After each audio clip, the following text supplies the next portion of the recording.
बिस्मिल्लाहिर्रहमानिर्रहीम। अस्सलाम वालेकुम स्टूडेंट्स। उम्मीद है आप लोग खैरियत से हैं। स्टूडेंट्स, हम लोग पढ़ रहे थे कि मेहनत की पैदावारी सलाहियत का इन्हिसार जिन अवामिल पर होता है। तो हमने पहला पढ़ा कि मज़दूर की अगर जिस्मानी सेहत सही होगी, अगर मज़दूर सेहतमंद और तवाना होगा तो उसकी पैदावारी सलाहियत और उसकी इस्तेदाद कार ज़्यादा होगी। इसके बरअक्स जो मज़दूर इतना सेहतमंद नहीं होगा और तवाना नहीं होगा, इसकी इस्तेदाद कार पस्त रह जाएगी। इसके बाद हमने देखा ज़हनी सलाहियत कि मज़दूरों की कारकर्दगी का इन्हिसार इनकी ज़हनी सलाहियत पर भी होता है। जो मज़दूर ज़्यादा ज़हीन होंगे, इनकी कारकर्दगी और इनकी इस्तेदाद कार ज़्यादा बुलंद होगी, और वो मज़दूर जो कि इतने ज़हीन नहीं होंगे और वो ज़हीन नहीं होंगे, वो मशीनों का इस्तेमाल इतना अच्छे तरीके से नहीं कर सकेंगे, इनकी इस्तेदाद कार पस्त रह जाएगी। अहलाक व आदात भी मेहनत की इस्तेदाद कार पर असर अंदाज होते हैं। दयानतदार और मुखलिस मज़दूर ज़्यादा मेहनत और दिल लगी से काम करते हैं, जिसकी वजह से इनकी इस्तेदाद कार बुलंद होती है। इसके बरक्स बेईमान, कामचोर और झूठे मज़दूर जो ज़रा बात पर लड़ते और झगड़ते हैं, इनकी इस्तेदाद कार पस्त रह जाती है। इसके बाद काम के हालात हमने देखे कि कारखानों और दीगर पैदावारी इलाकों में काम करने का माहौल भी मज़दूरों की सेहत और इस्तेदाद पर असर अंदाज होता है। काम के हालात अगर अच्छे होंगे, मुनासिब रोशनी, हवा, सफाई और दीगर सहूलतें मज़दूरों को अच्छी मिलेंगी, तो मज़दूरों की पैदावारी सलाहियत बेहतर होगी। इसके बरअक्स जब कारखाने में हवा, पानी और सफाई का मुनासिब इंतज़ाम ना होगा, तो मज़दूरों की सेहत पर बुरा असर पड़ेगा। इसके बाद काम के औकात अगर ज़्यादा होंगे तो मज़दूर ज़्यादा थक जाएगा और इतना अच्छे तरीके से काम ना कर सकेगा, और इसकी पैदावार सलाहियत बुरी तरह मुतासर होगी। और अगर मज़दूर को काम के औकात के दौरान रेस्ट मिल जाएगी, यानी कि कोई ब्रेक वगैरह मिल जाएगी, तो इसकी इस्तेदाद कार बढ़ जाएगी। इसके बाद तरक्की के मौक़े। जब मज़दूरों को तरक्की के ज़्यादा मौक़े मुयस्सर होंगे, तो वो दिल लगाकर काम करेंगे और इनकी पैदावारी सलाहियत में इजाफ़ा होगा। इसके बरअक्स अगर इन्हें ये मालूम हो इनके लिए तरक्की की राहें महदूद हैं, तो वो काम में ज़्यादा दिलचस्पी नहीं लेंगे। तरक्की के मौक़े कि अगर वो इनको पता हो कि हमें तरक्की मिलेगी, हम अगर मेहनत से काम करेंगे, हमारी तनख्वाहें बढ़ जाएंगी या हमें अच्छी पोस्ट पर नौकरी मिल जाएगी, तो फिर वो ज़्यादा दिल लगी और मेहनत से काम करते हैं, जिसकी वजह से इनकी इस्तेदाद कार बुलंद हो जाती है। इसके बाद तालीम व तरबियत भी मेहनत की पैदावारी सलाहियत को असर अंदाज करती है।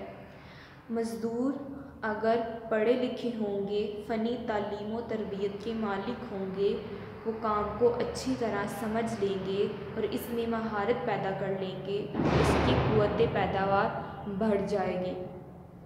इसके बरक्स जो मज़दूर अनपढ़ और जाहिल होंगे, फ़नी महारत में इतने अच्छे नहीं होंगे, तो इनकी पैदावारी सलाहियत कम रह जाएगी, जिसकी वजह से इनके इस्तेदादगार भी पस्त होंगे।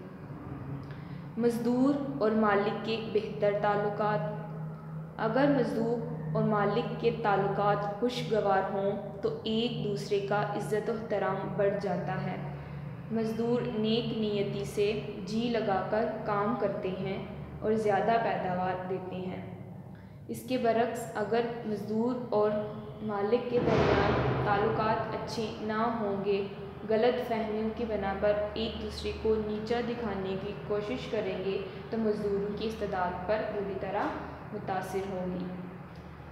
तो स्टूडेंट्स, आगे हमारा पॉइंट है मौसमी हालात।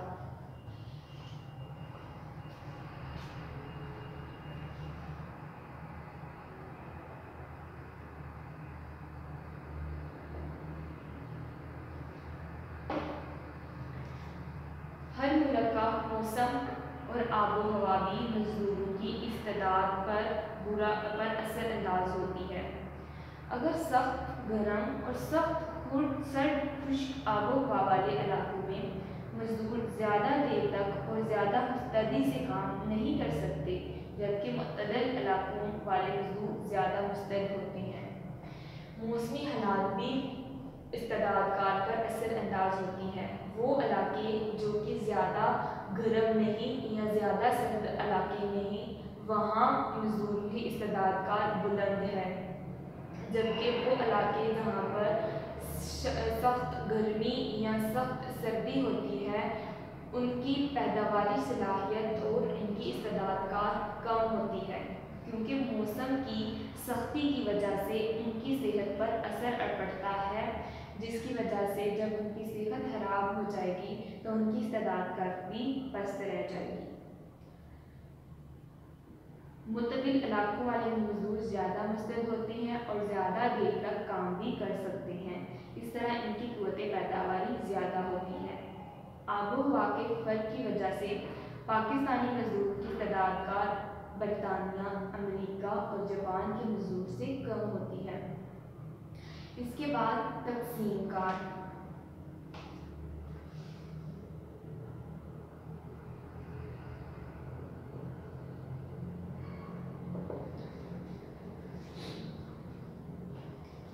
तकसीम कार की वजह से काम मुख्तलिफ हिस्सों में बंट जाता है। इस तरह मजदूर को बार बार एक ही किस्म का काम करने का मौका मिलता है, जिससे वो महारत हासिल कर लेता है और इसकी इस्तेदादगार बढ़ जाती है। मसलन अगर मजदूरों को उनका काम बांट दिया जाए कि एक मजदूर का ये काम है और उसको उन तमाम मजदूरों के कामों को तकसीम कर दिया जाए कि इस मजदूर का ये काम है, इस मजदूर का ये काम है और इस मजदूर का ये काम है।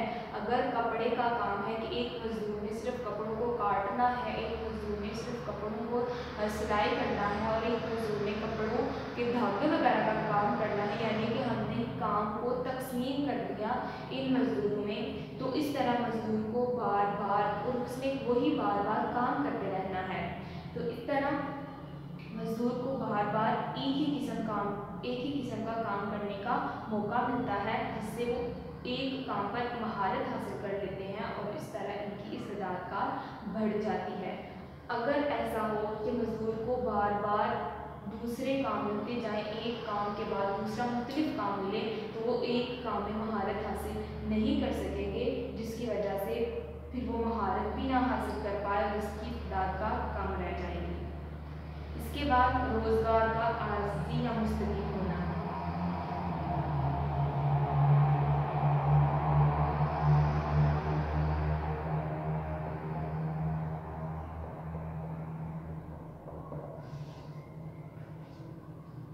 मुस्तकिल रोज़गार की सूरत में मजदूर को तहफ़्फ़ुज़ मिलता है, जिससे इसकी इस्तेदादगार बढ़ती है, जबकि आर्जी रोज़गार की सूरत में इसे किसी भी वक्त मुलाज़मत से निकाले जाने का खदशा लाहक रहता है, इसलिए वो दिल लगाकर काम नहीं करता। मसलन अगर मजदूर को ये गलत फहमी हो जाए कि मुझे काम से निकाल दिया जाएगा और मुस्तकबिल में उसे काम से फारिग हो जाना पड़ेगा तो वो इतने दिल लगी और मेहनत से काम नहीं करता, जिसकी वजह से उसकी पैदावारी सलाहियत कम रह जाती है। इसके बरक्स अगर मज़दूर को मुस्तकिल होने का यकीन हो कि मुझे कोई फैक्ट्री के मालिक या ऑनर वगैरह नहीं निकालेगा, बल्कि इसका रोज़गार मुस्तकिल है, तो वो दिल लगी और मेहनत से काम करेगा, इसकी पैदावारी सलाहियत बढ़ जाएगी और इस तरह इसकी इस्तेदादकार भी ज़्यादा होगी। दूसरी, अगर मज़दूर को इस बात का खदशा हो, उसको रोज़गार मुस्तकिल रोज़गार का तहफ़्फ़ुज़ ना मिले कि मुझे चंद दिन बाद या 1-2 दिन बाद मुझे निकाल दिया जाएगा, वो इतनी मेहनत और दिल लगी से काम नहीं करेगा, तो इस तरह से इसकी इस्तेदादकार पस्त रह जाएगी। इसके बरक्स वो मज़दूर जिसे इस बात का तहफ़्फ़ुज़ हो कि मुझे काम से नहीं निकाला जाएगा, वो ज़्यादा दिल लगी और मेहनत से काम करता है और इसकी इस्तेदादकार बढ़ जाती है। स्टूडेंट्स, इसके बाद उजरत का मेयार।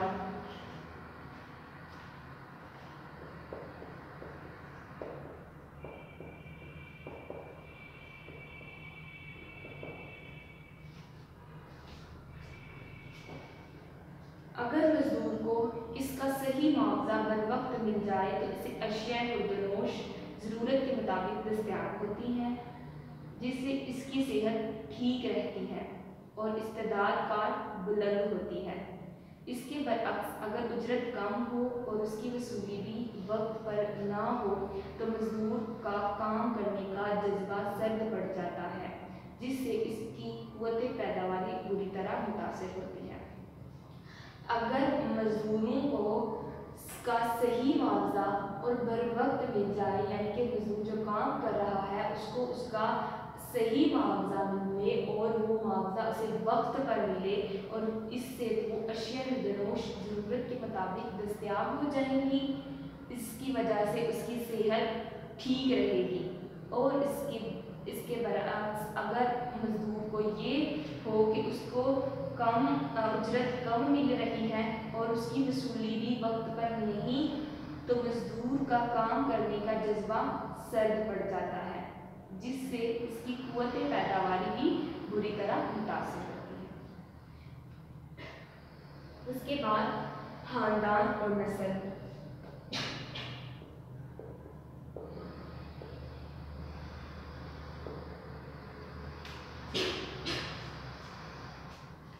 मज़दूरों का ख़ानदान और नस्ल इनकी कारकर्दगी पर गहरे असरात मुरतब करता है।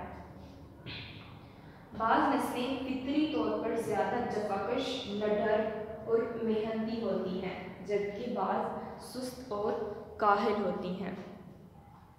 स्टूडेंट्स, हमने देखा कि ख़ानदान मज़दूरों का ख़ानदान और नस्ल भी इनकी कारकर्दगी पर असर अंदाज होता है।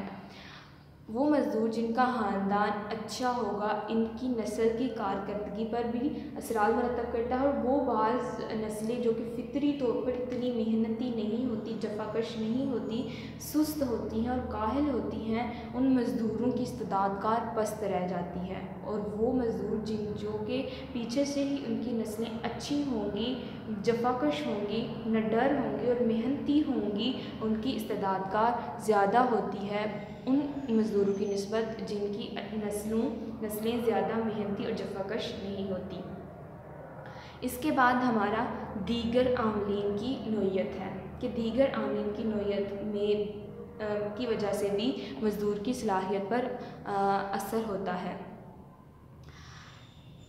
मज़दूरों को दीगर आमलीन पैदाइश, ज़मीन, मेहनत, सरमाया और तंजीम से मिलकर काम करना पड़ता है। अगर ये अवामिल मुस्तद और ज़्यादा बाआवर हों तो मज़दूर की इस्तेदादकार भी बुलंद हो जाती है। अगर मशीनें अच्छी किस्म की ना हों, ज़मीन जरखेज़ ना हो और आजट तंजीम इतनी काबिलियत ना होगी तो फिर उन्हें मज़दूरों को मिलकर इतना मज़ा नहीं आएगा और इनकी इस्तेदादकार पस्त रह जाएगी। इसके बरअक्स अगर दूसरे आमीन ज़मीन, सरमाया और तंजीम बाआवर होंगे, मसलन मशीनें जदीद किस्म की होंगी, ज़मीन जरखेज़ हो और आजर काबिलियत का मुज़ाहरा करे, तो मज़दूरों की क़ुव्वत पैदावार बढ़ जाएगी। पाकिस्तान में मज़दूरों की पस्त इस्तेदादकार की एक बड़ी वजह आजरू और आला तंजीमी काबिलियत का फुकदान है। स्टूडेंट्स, ये थे हमारे वो अवामिल जो कि किसी भी मेहनत की पैदावारी सलाहियत को मुतासर करते हैं। यानी कि अगर ये तमाम चीज़ें होंगी तो मेहनत की इस्तेदादकार बुलंद होगी, और अगर ये ना हो तो मेहनत की इस्तेदादकार बुलंद नहीं होती। स्टूडेंट्स, आज तक के लिए इतना ही। नेक्स्ट हम पढ़ेंगे मेहनत की हरकत पजीरी। तो ये था आज का आपका लेक्चर। मिलते हैं नेक्स्ट लेक्चर में इंशाल्लाह। अभी तक के लिए खुदा हाफिज़।